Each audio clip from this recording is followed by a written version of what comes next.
Maayong adlaw na usab mga kaigsuonan. Doon ay pangutana nga nag-ingon. Unsa man ang Ipralo? No, so hatagan nato gamay og pasabot. Unsa matuod ng Ipralo? No. Apan ang IPRA nga acronym nagkahulugan na siya mga kahigalaan og Indigenous Peoples Rights Act. No, gitawag og Indigenous Peoples Rights Act of 1997. Nganong 1997 tungod kay kini nga balaod nahimugso og na-approve na pirmahan ni adtong tuig 1997 sa atong kanhing presidente nga si Fidel B. Ramos. No, mao na nga IPRA Law of 1997. No? Karon atong hatagan gamay unsay pasabot ani nga balaod, unsa ang IPRA Law? Gitawag na siya og Republic Act 8371. Mao gyud na ang iyang numero sa balaod mga kahigalaan.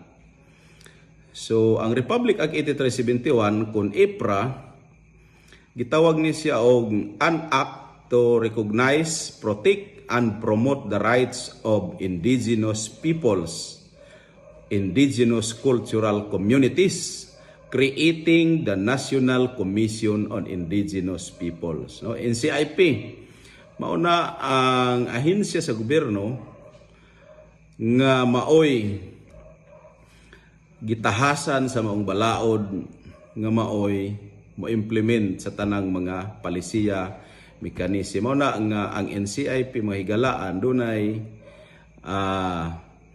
commission in bank tungod kay sila ang legislative body sa NCIP nga maoy mo mugna maghimo og mga palisiya kanang IRR. Sila ang nagmugna ni ana para i-implement sa tribal communities sa tibuok Pilipinas kanang 110 tribes. So ang nakasulod diha sa IPRA kadtong gitawag nato og 4 bundles of right, no, nga naa diha ang right to ancestral domain, right to self-governance and empowerment, right to social justice system, right to human rights and justice system, makaigsuonan, or justice system and human rights, I mean. Ang ikaapat mauna siya ang cultural integrity. Kung atong basahon ni nga balaod makaigsuonan kanang upat diha ka mga dagkong katungod nga nabilong diha, no, maunay basis o basihan nganong dunay ancestral domain o nganong dunay tribal council ng mga tribal leaders tungod ani nga balaod. Karon makaigsuonan kung nag-claim ka imong grupo nga tribal governance kamo unya dili kamo giila o wala inyong record o dili kamo acknowledge, validated, makaigsuonan sa buhatan sa National Commission on Indigenous Peoples, mahulog yun ka sa bogus IP group. Tungod kay ang tanan nga mga tribal communities walay laing ahensya sa Pilipinas kundi ang NCIP ko National Commission on Indigenous Peoples. Maura gyud ang pwedeng mo validate, mo dokumento aron nga mailhan ka, maila nga ikaw usa ka tribal group, no, usa ka IP group.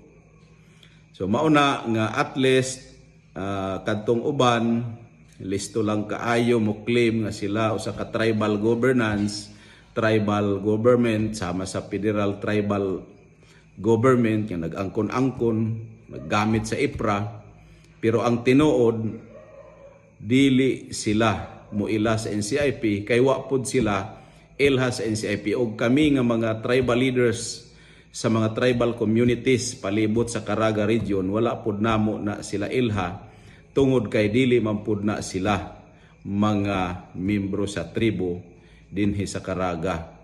No, wa pod namo na ilha sila nga maoy mga leader sa tribo dinhi sa Caraga, bisan pa dinhi sa Surigao del Sur o bisan pa diha sa Surigao City, nga sila kunuhay nag-angkon-angkon nga tribal government of the Philippines, no, federal tribal government of the Philippines, pero naggamit silang IPRA, Republic Act 8371, unya dili di ay sila muila sa NCIP o wala pod sila ilha sa NCIP kay wala sila record. So kung imong tan-awon, gamit-gamit lang sila, self-proclaim. Ano siya ang buot ipasabot, no, sa uban nga wala pa nahibalo mo na karon sa mga LGUs ato silang ginapahibalo, sama din sa atong LGU sa probinsya Surigao del Sur o sa mga kalungsuran mo nay ato nga kanunay gina-inform sila na bahin sa Republic Act 8371 kauban ang buhatan sa National Commission on Indigenous People. Mauna siya mga kahigalaan.